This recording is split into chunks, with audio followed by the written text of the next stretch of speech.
So housekeeping items. If you're a guest, welcome. I know I've met some of you at the door. Love seeing you. Please consider joining if you haven't already to help continue our good work, educating and engaging our community and electing folks who represent our values. Renewing members, please renew that your benefit is maximized when it is renewed on time. And we offer an auto renew option now, so it makes it even easier. You just go online, log into your account, and check the auto renew. To maximize our resources for this fight, we also reduced our hired staff to help us with this event this evening. So if you are able, we ask that you please help us stack chairs at the end of the event, no more than 8 per stack, and we have a half an hour to clear out of this room. Okay. Our next meeting is in May. We will feature environmental issues and policy. It will be Wednesday evening, April 21st, as usual, the third Wednesday of the month. And did I say May 21st? You can look it up online. It will also serve as our annual meeting, which will consist of officers. Planning ahead, we do have the same location reserved for a picnic, which is our new tradition now, our 3rd year annual picnic. Saturday, August 23rd, you can mark your calendars for that up in North Boulder. It's a Saturday afternoon kind of a thing. So, on to the program. We have honored to have with us this evening a wonderful panel of speakers. On the stage with me from the far side, we have J.D. Mangat, Mayor of Lafayette. Claire Levy from Boulder County Commissioners. And Senator Judy Amabile is also the member of the Joint Budget Committee. And then we have Kathy Gephardt from the Colorado State Board of Education. We're also delighted to have for our moderator today, the KGNU News Director, Jackie Sedley.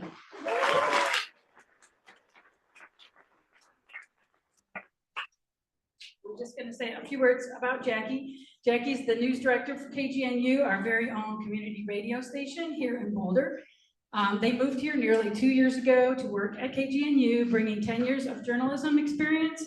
Jackie is incredibly passionate about human connection and collective resistance and believes community is almost always the answer during times of crisis. So like we said, we need this community right now. So please give our presenters a warm welcome.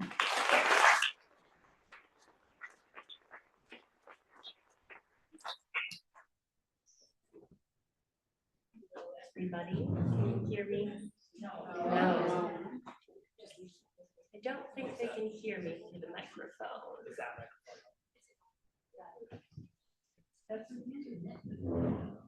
Can you hear me now? No, it is coming through?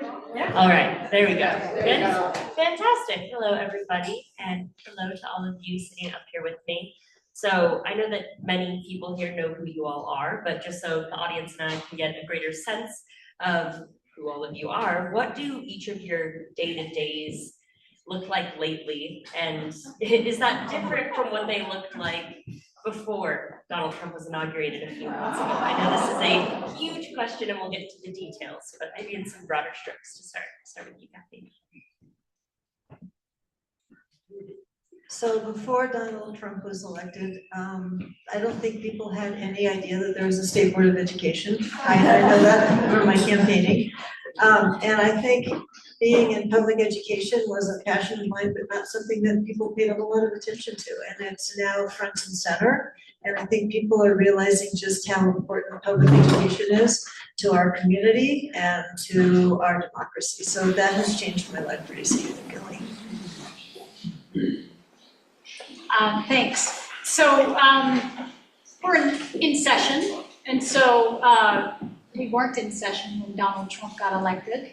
But I will say that the legislative session has been incredibly tense this year, and everybody is on edge. And that is permeating its way through all kinds of interactions at the Capitol. And I think that there's been a lot of tension among the Democrats about what we should be doing, what we shouldn't be doing. And I feel like we're more fractured than we have been. And of course, that's the exact wrong thing for us.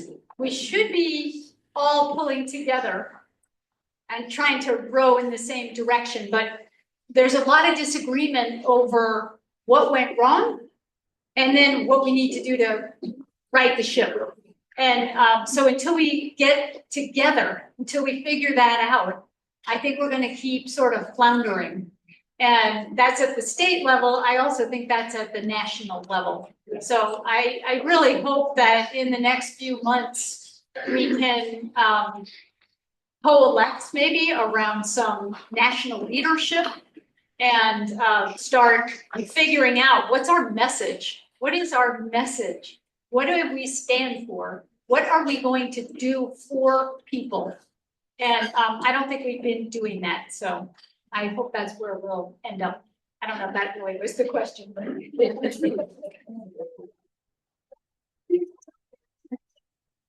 So can you hear me? Am I close enough to this? You know, sort of like what Kathy said, most people don't actually know what a county commissioner does.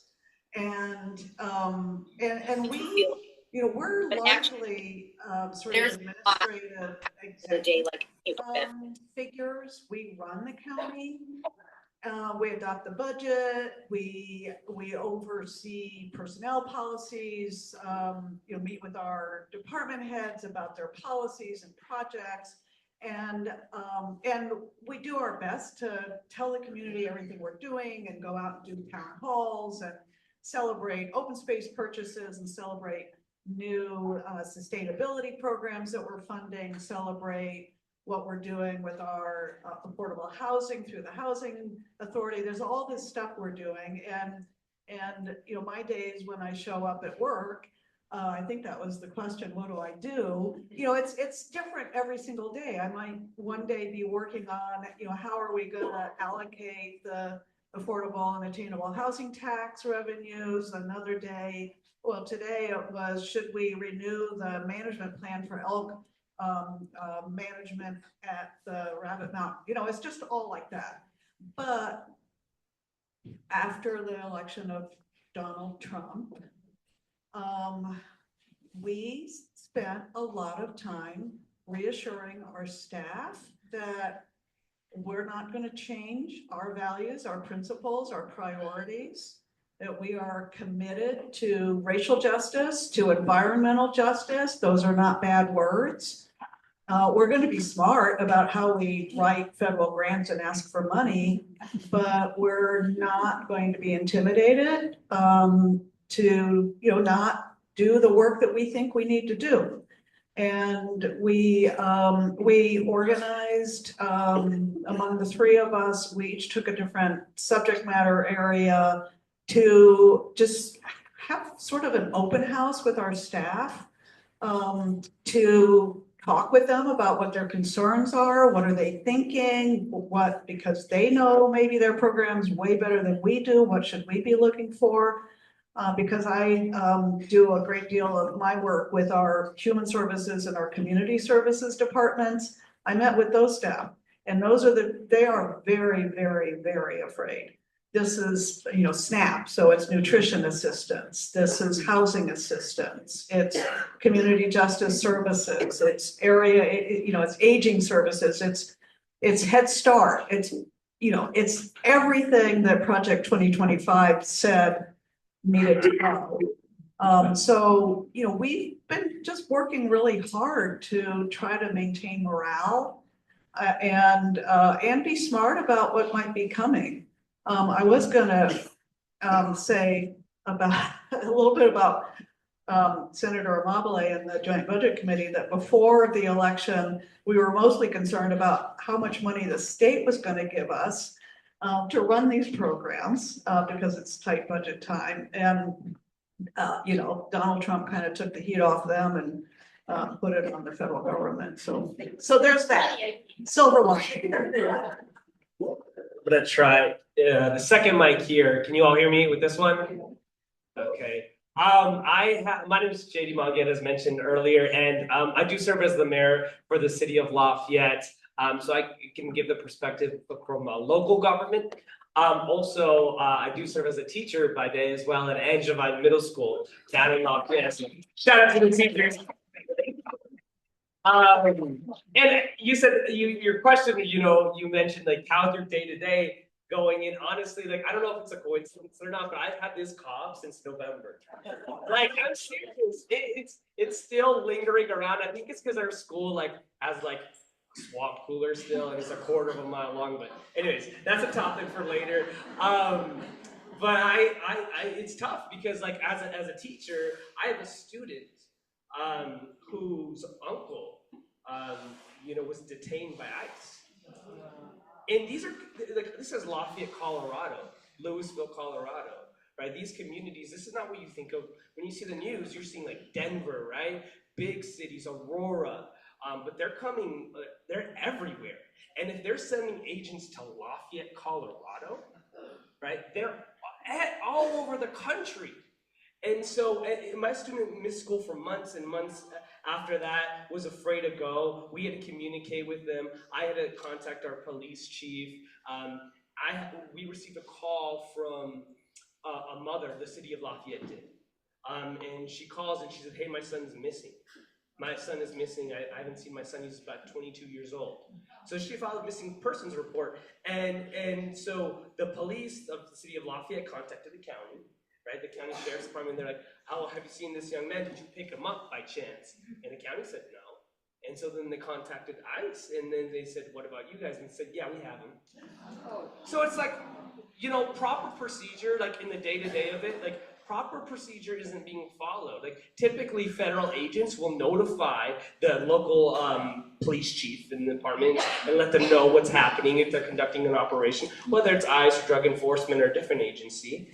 And they're just like completely blowing past protocol, right? And so like now you have a mother who's sitting there thinking her son is maybe kidnapped or whatever, and you could have at least notified the city so that we could let her know.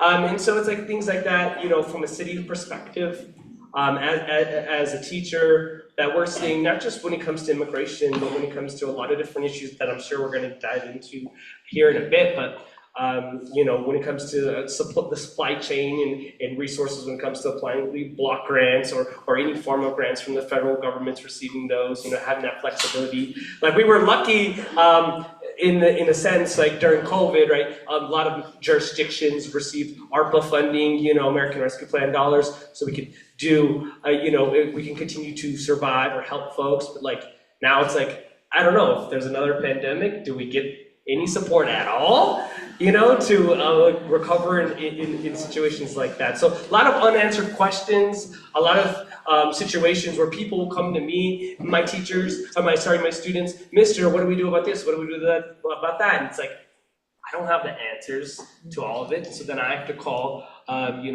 friends that I know that might have answers. And it just goes on and on. There's a lot of uncertainty, a lot of unknown, and that can lead to a lot of fear.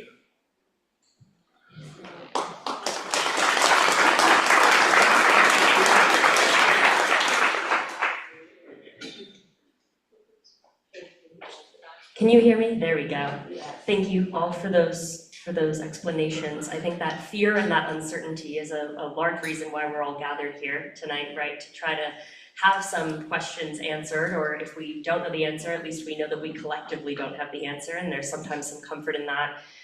There are so many questions and so many different directions that we could take this conversation, and so I've decided to just start with some of the bigger ticket items, so to speak, that people seem to have a lot of questions about that I've heard from community members through the radio station, starting with DEI, diversity, equity, and inclusion. This is a very, very large topic that's been at the forefront of the attacks by the federal government over the past few months. And specifically, I wanted to start with you, Kathy, since you have a lot of knowledge on this sector, K through 12 schooling, and then also, of course, JD, you also have experience in education, and all of you have different toes in the world that we're discussing. But Kathy, I know that just last week, The Colorado Commissioner of Education, Susanna Cordova, said that the state will not comply with a Trump administration order requiring officials to certify that K-12 schools. Great, you all know what I'm talking about, so I don't have to explain it further. But this letter that was requesting that Colorado agree to eliminate these programs also said that if the states don't comply, they risk losing federal funding. So those are two huge points that we talk about a lot in this state, DEI and federal funds.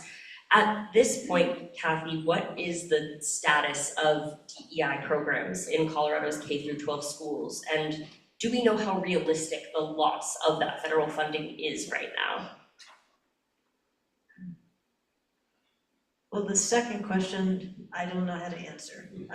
Because as you've heard, it's very uncertain as to what the next step will be. So I would say the status of DEI, we are what you would call a local control state. And so each school district is responsible for its own curriculum. We have standards that support DEI, but then we don't have any enforcement ability to go into a school district and say, for example, you're not complying with what we think are the right standards. So you will hear stories of some school districts that I think are right up against the line as to whether they're actually complying with DEI, but we don't have any enforcement ability to do anything about that. So that's a concern of mine. But yes, we haven't sent the letter yet, but we did send a letter to all of the superintendents and to all of the school administrators, putting forth our response as a state to the demand from Trump that we basically bend a knee to his position and how he interprets DEI. So it all falls to, in part, what's called Title VI, which prohibits discrimination. And for us to have on the basis of race and sex and gender, but not gender, but race and sex, and we, every time we get any federal money, we have to file a certification, and so do school districts, that we comply with Title VI. So it really wasn't that much of a stretch to file something that says that we comply with Title VI and will continue to follow Title VI. Individual school districts are fine to do what they want in addition, but it was sent to the state, and we, on behalf of all the school districts that we could, said we won't be filing anything different. And what won't surprise you from what I've seen is that the compliance with that request kind of breaks where you would think on red and blue states. So New York was the first state to say, no, we're not going to do it. Some of the states in the Midwest have said yes, and I've seen some of their letters. And so I'm not sure what the next step will be from the feds. You're all probably aware of what's going on in Maine, where Trump tried, because the Maine governor has said, I'm going to protect the rights of transgender women to play in sports. And Trump took her on that and tried to take away her money for free and reduced for lunches, and a court has intervened and said you can't do that. And now what I heard in the radio today on my way here is that he's trying to file a civil suit against her to try to force her to be able to change that policy. So Maine is kind of in the bullseye right now, I would say, on what's going on, at least around Title IX. It's just really hard to say. I can tell you that our federal funding right now, which accounts for less than about 15% of our total budget, but actually goes to really needy populations. It goes to our students who are at risk of not succeeding academically. It goes to our students who are on free and reduced lunch. There's a lot of teacher support. So that funding has already been allocated, at least for the current year. So I was just at a presentation with our commissioner at the Senate Education hearing. Senator Kolker asked to have a hearing about what's going on at the federal level, and she basically confirmed that right now we don't know that we're in any great fear of losing some of those chunks of money. But we had 2 employees who were furloughed from the U.S. Department of Education who flew out from Virginia to talk about what had happened to them. And they were much more fearful that we would lose that funding. So I don't know how to predict that. But I would say that the status of DEI, as where I sit on the State Board of Education and what I see in the landscape of Colorado is that we will continue, as you all said, it's how you frame it in some ways. We will continue to support non-discrimination against all of our students. We will be a welcoming environment for all of our students, and nothing about that will change under the current administration.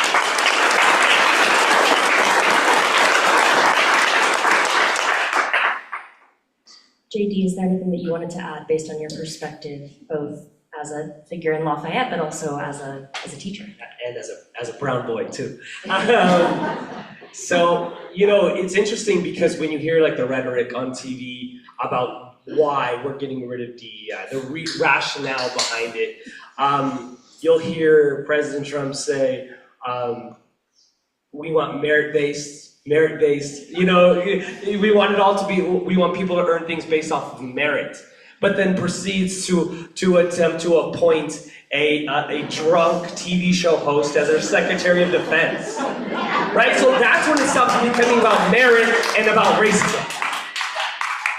Because it's not about merit, it's about getting everybody else out of the way, right? And so it's, fortunately, in my position, Boulder Valley Schools is not partaking in that, right? We still have Flo King, who's doing an excellent job as our DEI coordinator. We still have the city of Lafayette is like laughing, out loud. Like, have you seen our city council, right? It's like, we by far the most diverse city council in the area. And I think, we have folks that are hearing this, and now, to me, it has to do a lot with lack of education. The solution to every problem is education, and the root of it is lack thereof. There's so many folks that, like, in their head, what I've noticed about this since 2016 really is that a lot of folks that are huge, MAGA supporters, for them, it's like, if a solution is easy to understand, or a problem is easy to understand, then they jump right on it, right? And like, oh, immigration, bad, build wall, good. That ends it. So it's because it's conceptually, it's easy to understand, therefore it's a policy that they align with, right? And so for me, it's like when it comes to like DEI, it's not like there's a misconception to a lot of voters, I guess more than a majority of voters, that it's around because we are going to discriminate against white folks, right? And bring everyone else up, and it's only a reason to give a person of color a job easier, or a promotion easier, an opportunity easier. And to a lot of voters, majority are white, will think, if they're uneducated on the history of this country, or uneducated on the root of DEI, they start to think about like, oh, that's unfair. Yeah, we should just keep it even. Let equality, keep it fair, right? And so in their head, they're having a hard time understanding the difference between equity and equality, right? They can't comprehend it. And so, for me, it's really been about education, not just in my classroom, but particularly to the middle group. So you're gonna have, in this country, when you look at the voting demographics, you're gonna have a third Republican, a third Democrat, but it's that middle section, the independents, that are gonna determine every election, presidential, local, state, wherever. And so what are we gonna do as a community to really influence and educate that middle section that may not be racist, may just be ignorant, may just be unaware, right? Because we've already lost the far right. They're gone, right? There's no way you're gonna sit there in your Facebook comments and change one of their minds. That's not gonna happen, but you can influence the middle, the independents, the unaffiliateds, the third parties. Those are the ones where you can say like, look how this is really impacting folks in our community. And if you can be convincing to them, as we have another election, every year there's an election, that's I think where the Democratic Party really needs to spend more time and energy. I think we spend too much time and energy focusing on our own people. We already have our votes, right? The Democrats, we already know who we're voting for, right? We're not gonna change our mind, but the independents, that's really where we need to spend a lot more time and energy is swinging them.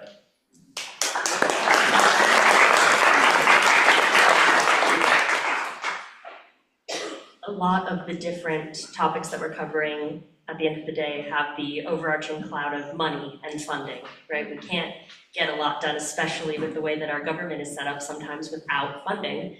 You've both mentioned funding in different ways in that response.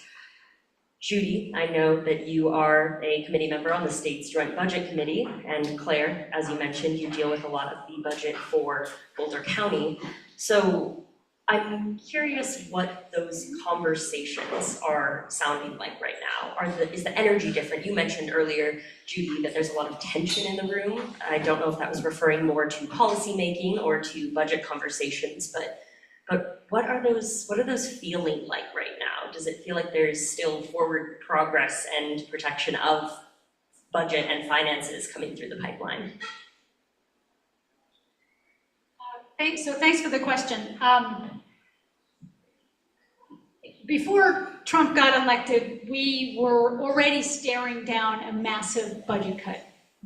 So we had to cut this year $1.2 billion from our general fund budget. And that's actually not as straightforward as it sounds because of Tabor and all of the machinations that we have to go through to keep as much revenue as we can below the Tabor cap so that we don't have to refund money that we take in back to the taxpayers. And a lot of people like Tabor and they like the refunds, but it is a really problematic way to budget. So we take in more revenue than we get to keep and we get to spend.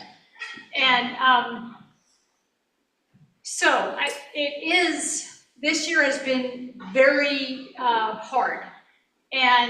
But I want to just say that the Joint Budget Committee itself has been an incredible, high-functioning government committee.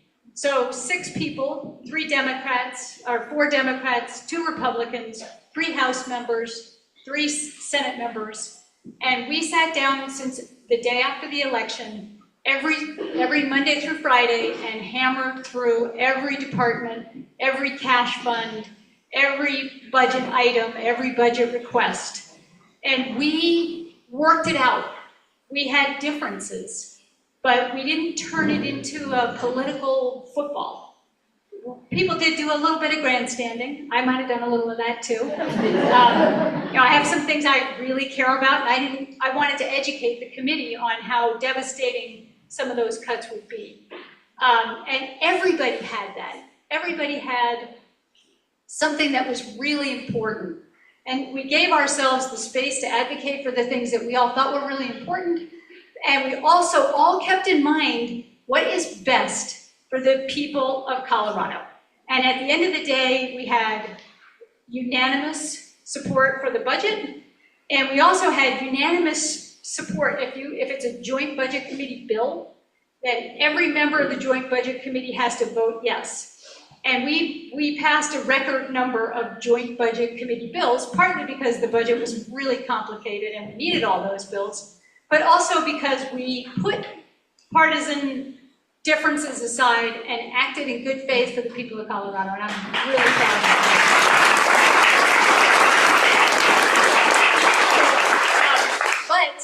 But there is a lot of tension, and it's really around policy. And Senator Wallace is here. I think she could tell you all that the legislative set-aside, so the amount of money that legislators have to spend on the policies that they care about, is very small.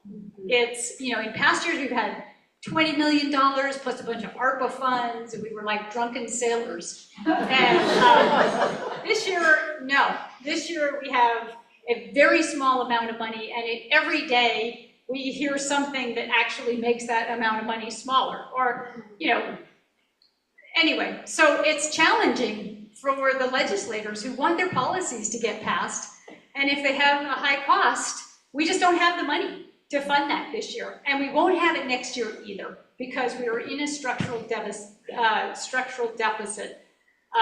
to a large part created by Tabor. And then we have looming over us the cuts, the federal cuts.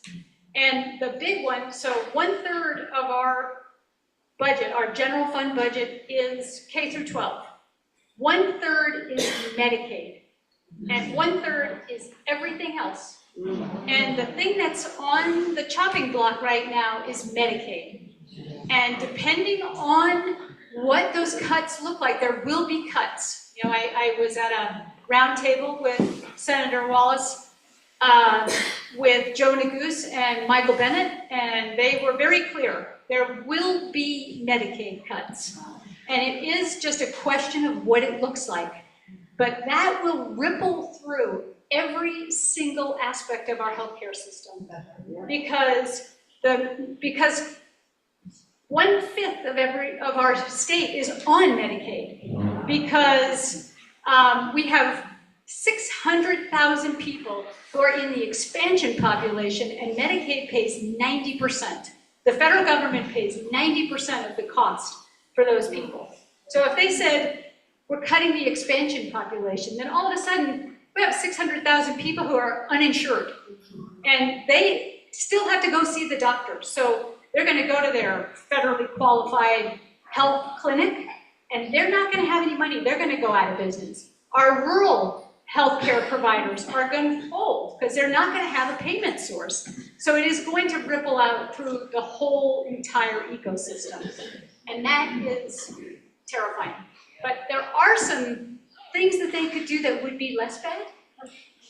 And one of them, and I just want to say it so that you all don't worry about it too much, but one of the things that's sort of a virtue signaling move would be to say there's a work requirement. And that would look good. It would look like they were getting tough on these slackers who are on Medicaid and don't need to be. But the reality is, in Colorado, 95% of Medicaid recipients are already working. And the other 5% have a reason why they can't work, because they're disabled or, you know, there's a variety of things. So that one would be the least bad. And so don't fight too hard if that's what they say, because that is literally the least bad. And it will have a cost to the counties, because they'll have to make sure they're monitoring that everybody who needs to work is working. But that's a relatively small cost compared to some of the other bad things that happen. So, does this just go off after a while?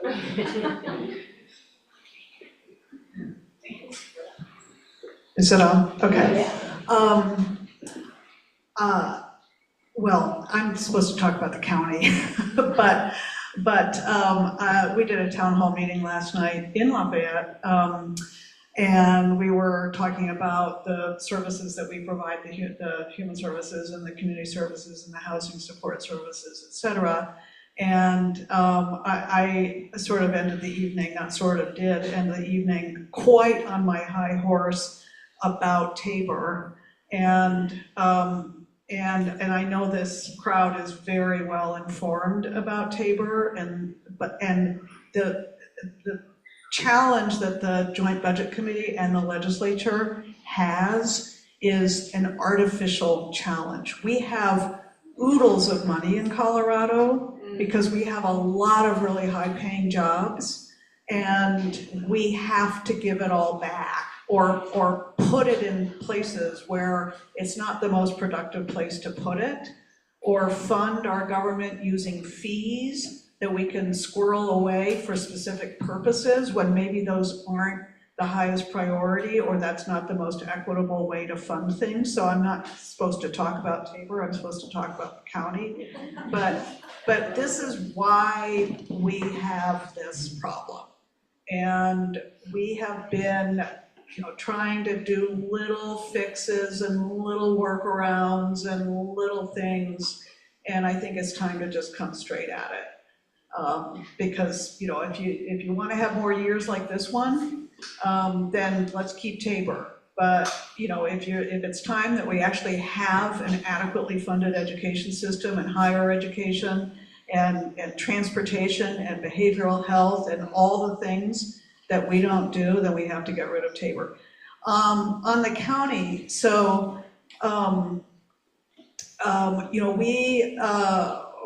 we get a lot of federal money. We distribute the human services that are federally funded: SNAP, TANF, child care assistance, All of that we distribute and we do the eligibility for that. We already are not paid enough to do that. And that's why Judy was hearing so much from us earlier, as we would like to be paid what it actually costs us to do it. And actually the work requirements would be horrible for us. You know, it is completely unproductive because people are working who are on Medicaid. And if they're not working, they're disabled, they're caring for someone else, they're in school. And so that is just a way to demonize people who don't make enough money to get healthcare in the private sector. So we're very worried about that potential requirement. I jotted down a couple things here because I knew that I wouldn't be able to think of them on the spot. I mentioned transportation earlier. You know, the Biden administration had an initiative that was called Justice 40. And Justice 40, what it meant was that 40% of the benefit of the Infrastructure and Jobs Act and the Inflation Reduction Act and federal spending in general should go to underserved communities. And we in Boulder County adopted that principle for our own spending. And when we apply for federal money, we talk a lot about environmental justice, social justice, and equity. And that was the basis on which we sought funding. We want to do EV charging stations in lower income communities, in multifamily housing, so that more people can actually have an electric vehicle and not just those of us who are fortunate enough to have a garage. So, you know, we got $4.9 million to do that. We haven't spent it all. It's a reimbursement thing. We're probably not going to see it because the whole reason we got it was not to help me, but to help people that live in multifamily housing, you know, who live in places that don't have EV charging stations. That's just one example. We got a federal grant for, we being all of us that work together collaboratively on transportation projects in the Northwest metro area to do safety barriers, medians on Highway 287 because we have a lot of head-on rollover crashes. We haven't seen the contract for that money. We don't know if we're going to get it. City of Boulder submitted a Safe Streets for All grant for $23 million.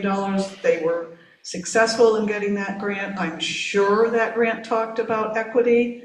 When I was just in Washington last week and met with the Department of Transportation, and they said they have about 3,000 grant awards that they have flagged, that they are going through with their AI programs, looking for all the banned words that you can't say anymore. And so, you know, we have no idea whether we're going to see that money or not. Boulder County, we're using our funds, the funds you provide to us. We have an Office of Racial Equity, and we're working really hard in Boulder County on our equitable hiring practices, all of our HR policies, the programs that we do, the services we provide to make sure that we are being equitable. And it's because you know, many of the services that we provide in the institutions that exist are basically racist institutions, and that sounds very harsh, but so many of the things that we just accept as just a part of the way the country, the state, the county works originated in exclusionary practices, and we're trying to root those things out. It's really important to us to, you know, to have the vision of the county that we want to have. And we're doing this with local funds, and we will continue to do it with local funds. So, yeah, you know, I don't know, I've got a whole list of stuff. We did lose our Head Start funding, not because of the Trump administration, but this is going to be a big problem, because that's a lot of money. But maybe I'll have a chance to talk about some other things. So we've talked a lot about what has happened and what we're working on now that those things have occurred. But I think we all have our bingo cards in our heads, or maybe written down, of what we expect might happen. We're only 3 months into the administration, believe it or not, and there's a lot that could happen. I think there's also a lot of fear-mongering, a lot of uncertainty that leads people to go down different rabbit holes or put their heads in the sand. So I'm curious from all of you, in your minds, what is the biggest thing that hasn't happened yet, that you're perhaps anticipating?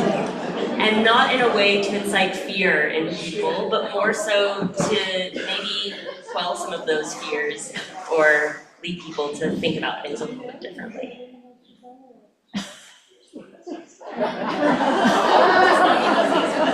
Sorry. Well, it's sad, but it's true, is nothing matters anymore. Like, when it comes, like, someone can do something, like, at this point, the state of politics, right? It used to be, like, there used to be some form of accountability, there used to be some form of fact-checking, like, nothing matters at all anymore. Like, this guy can stand up there and say whatever he wants, and it is immediately justified. It is immediately support, and then the next day change his mind, and then immediately that's justified as well and backed up. I talk to my students, we live in an era of over-information, like too much information. I do an exercise with my students where I pull up my computer and I'll type in the keyboard, I ask my students, are carrots healthy for you? Like, are carrots a good thing, like a good healthy snack? And everyone in the class says, yeah, they are. So I was like, yeah, you're right, let's Google it. Are carrots healthy for you? Enter. Right? And then Google spits out 10, 15 articles on why carrots are good for you. And then I was like, hold on. But I don't think they are, actually. You know what? I changed the word good to bad. Why are carrots bad for you? Enter. Boom, 15 articles on why carrots are bad for you, how they can lead to blindness and all this stuff. And then, I'm serious, there's these articles in the internet, and it's accessible to everyone at any moment in time. And so you have an entire generation that is in this era of over-information where everything is justified, everything is real as long as you believe it to be. It used to say, this is true, this is not, the world is round, it is not flat. But I'll tell you right now, how many social media groups there are of flat earthers, right? How many articles, peer-reviewed articles, and I'm actually throw away the quotation marks because they are literally peer-reviewed by other flat earthers, proving that the earth is flat, and my kids will present it and say, yeah, it's peer-reviewed. It's true, it's all real. Right? It's too much information that the reality is distorted. Right? And so the biggest problem that I'm seeing is we have no concept of knowledge anymore. Right? We have no concept of what's real, what's fake, and to anybody, everyone is so easily convinced. Right? Because now, it used to be you could research this, you use books, you use scientific studies, right? You use primary and secondary sources, right? You use these different methods of evidence, and now evidence isn't even real anymore. So how can you, we're in Boulder County, Colorado, right? At the end of the day, we're in a bubble. We really are. There are countless counties across the entire country that are doing this exact same thing, but it's flipped, right? There's 4 elected officials from the GOP, and then there's a huge crowd of Republicans, and they're doing the exact same thing, justifying everything that's happening. And then the panel is called How We're Making America Great Again, right? And then everyone in the crowd saying, yeah, that is right, that is awesome, you know what I mean?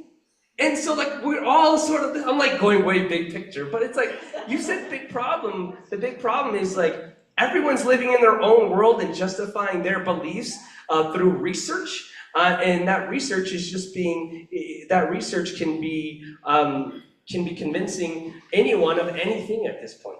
It's terrifying. It happens in my classroom all the time. But I'm a good teacher, though. Respond, and then for the sake of time, we'll move toward the end. Yeah, I'll try to keep it down a little bit closer to the ground here, but not much. I'm gonna start a little bit up where JD started, and I'll try to be brief. Because I think it's, you know, what JD was sort of alluding to is cynicism.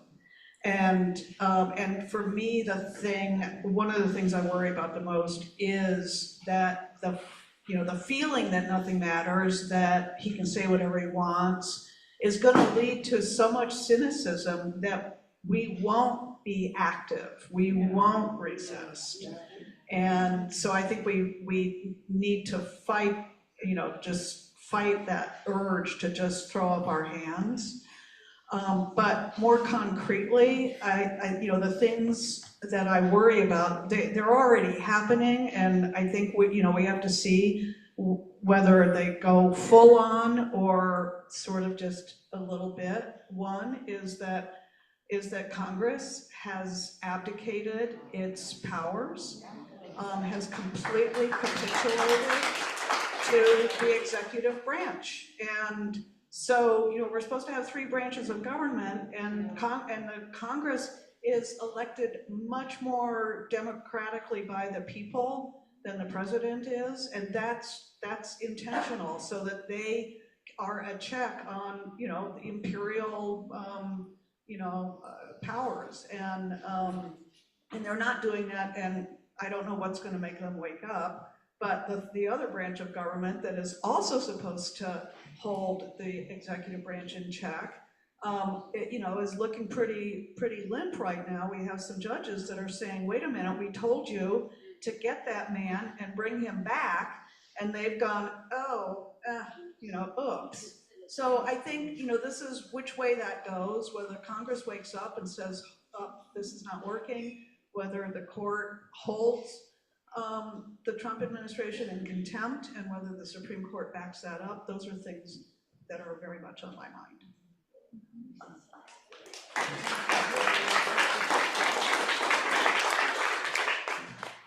Claire, you just mentioned some people turning to cynicism and throwing their hands in the air. I use the analogy putting their head in the sand. It's all similar.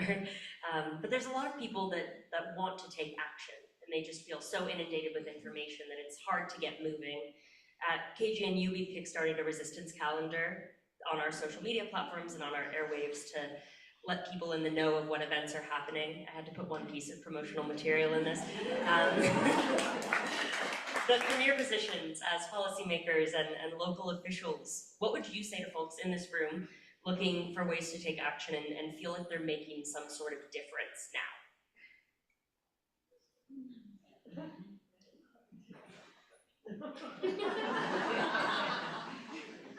Okay, so I share all these same fears, worries about we have lost control, we've lost the court, Congress, and the executive branch, but also you guys are all here, and that gives me huge hope. And every event that I've gone to since Trump got elected that's like this has been full of people like you. And it matters that you all go to these protests, that you do resist, and that you make your voice heard. And so I want to encourage you all to keep doing that. And I'll tell you that I get at least 100, if not 500 emails a day from you all telling me, I want this, I don't want that. I want you to do this, I don't want you to do that. And, you know, it's a pain in the neck, but keep it going. Because otherwise, well, I do have a sense, but it is good to hear from people and know that people are really engaged. And my approach is keeping my head down and spending every single day doing the work to get stuff done for the people of Colorado. And I'm not a flamethrower. I'm not the guy who's gonna, get on TV every day and, rah! It's just not who I am, but I'm glad there are people doing that. But for me, my job is, what's the policy? How do we get this policy passed? And what is gonna be the impact on the people of Colorado? So I want to work on shoring up our small businesses. I want to work on making our immigration laws better and more protective. There's two things that aren't getting talked about as much as the reproductive rights and the immigration stuff. One of those is this thing called Olmstead, and it is about saying you have to put somebody in the least restrictive setting possible.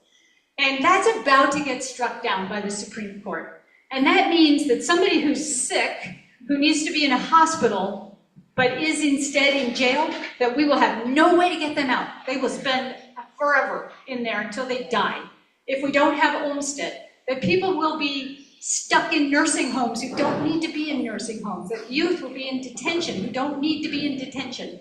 Olmstead is the key to all of that. And that bill is about to come to the Appropriations Committee, and it is really important, even though it's not one of the big marquee things. So that's, for me, what I hope you all will support is maybe not I want you to support the big hot button issues, but also to be thoughtful about the things that aren't as sexy, that aren't on TV, but actually really make a difference. And I have all the faith in the world that you all are going to do that.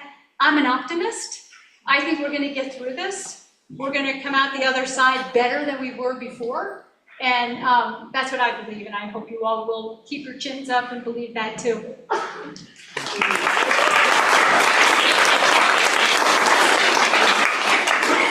So I just have to say, what I worry about, and I'll be really quick, is the lack of due process. We don't need to know what the facts are when we know there's due process. We might disagree with how the outcomes, but the problem that I have with the situation Claire described is that there's no backup when we make mistakes. And we have to have backups, and we have to have due process. And so that's what worries me the most, is that we've completely undermined, I think, the foundational principle of our Constitution by not allowing any kind of due process whatsoever. But what I agree with Judy, this gives me hope to have all of you here to show up at the demonstrations that we've all showed up for. But here's my fear, because Judy talked about this a little bit. Our Supreme Court, at the end of this month, I believe, will pretty much do away with the differentiation between public and private churches and schools. And we will have full funding of private church-supported education. And so what I ask is that we all stay strong supporting public education. I think we will see vouchers. I think we will see a move towards paying for everything in public education that we take for granted. And so I think we need to we need to be vigilant, because these things happen. This is my personal belief. As a Democrat, we're really good at seeing things in the rearview mirror. We're not so good at seeing things coming at us. I think about voting rights and how voting rights disappeared, and all of a sudden they were gone. And I don't want us to wake up one morning and find out that our public education system's gone, because I really believe once it's gone, we aren't getting it back. So I really hope that we will stay vigilant. Show up at your school board meetings, support your school board candidates, support your public schools, support your teachers, show up for that, because without our public education system, I'm not sure where we're gonna end up. And so there are two really scary cases being decided by our very conservative Supreme Court. The one is the religion and charter schools, the other is an apparent right to opt out. Can you imagine your class, JD, that you have to have every kid opt out of whatever they want to opt out of and provide alternative kinds of programming? So they don't want your kid to hear about LGBTQ. They don't want your kid to hear about different religions. They don't want your kid to hear, I mean, the list goes on and on and on. And that's a case in front of our Supreme Court as well, which I think undermines public education. So pay attention to that and fight back, because we really need to help each other on these issues around public education and what's coming at us this month alone.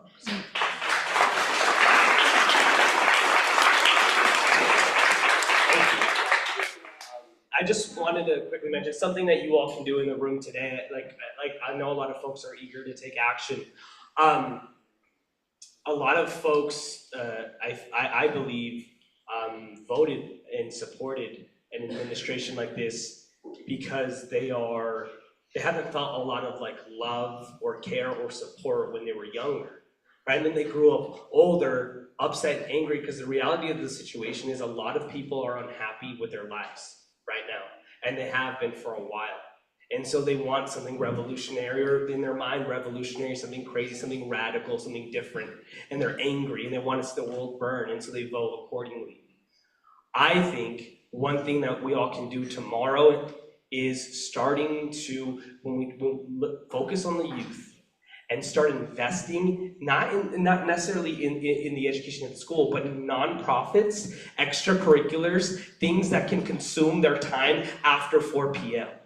There are so many kids that I know of personally, and kids that I grew up with, and I was one of them, that when the bell rings, they have nothing to do. Their parents might be working, and so when you have nothing to do, right? You get into trouble, you results to drugs or getting in fights, things like that, theft, whatever, maybe crime, but if you surround young people with programming, right? After school programming. The city of Lafayette has been continuing this initiative that I've worked with a nonprofit called Communities That Care. And what they did is they served as kind of the hub. And then I reached out to a nonprofit that teaches young people how to produce music, the Muse in Lafayette. I reached out to a nonprofit that teaches students how to become engineers and use the makerspace at the library. I reached out to a third nonprofit at the YMCA that teaches kids how to e-game or become professional video game players. Like surrounding them with hobbies, things that consume their time. That way after 4, if the bell rings at 4, they have something to do for 2 to 3 hours, then it's nighttime, then they eat and go to sleep, and then they have something going on, because so many kids will not play sports, right? So many kids will not play an instrument, and so they need something to do. And if they don't have something to do, then they're lost. So my ask for you is to find these nonprofits in the community, partner with Boulder Valley Schools, and look how we can install after-school programming. It could be within the school, like a Sanchez Dragon, Elisa Sanchez Elementary in Lafayette, shout out to the Dragons, right? We had Dragon Discovery. And so at that time, with Dragon Discovery, I had stuff to do after school. My time was consumed with something positive. I got into a lot of trouble, and eventually I stopped because of that. And so I'm just saying, look at those nonprofits and give kids something to do. I know we're at time, so I'll cut it short. Happy to talk to anyone else afterwards.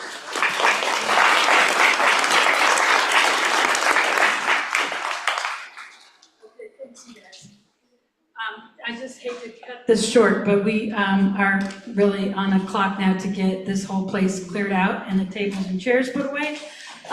So I am sorry to have to cut it short. Thanks again to our terrific presenters, J.D. Mangat, Mayor Lafayette, Claire Levy, Boulder County Commissioner, State Senator Judy Amabile,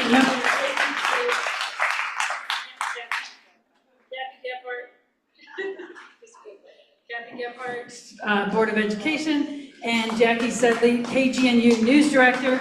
If you're interested, we do have, there is this Saturday is another national protest. Hopefully we'll see you down at the Capitol steps at noon. There's going to be a march at 1. And then there's also, I believe, a version of it here in Boulder as well on Broadway at Dartmouth. Next month, our meeting is on the 21st, and we will be discussing environmental issues and have elections. And we do need to vacate the room, so please help by stacking the chairs if you can help, and move your conversations out to the parking lot. Thank you.